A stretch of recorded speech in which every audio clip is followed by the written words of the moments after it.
সূরা ইখলাস কখন পাঠ করলে সাথে সাথে ফলাফল পাবেন? ভালো করে বুঝেন।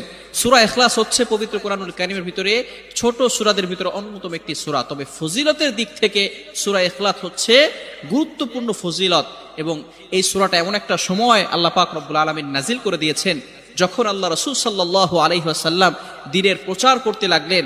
এমন সময় আল্লাহ পাক রব্বুল আলামিন এক আল্লাহর দাওয়াত দিতে লাগলেন। তখন কাফেররা আল্লাহ রাসূল সাল্লাল্লাহু আলাইহি সাল্লামকে কোশ্চেন করলো যে, মুহাম্মদ, তুমি তো এক আল্লাহর দাওয়াত দাও, আমরা তো কোটি কোটি দেবতার পূজা করি, তারা আমাদের সমস্যার সমাধান করতে পারে না।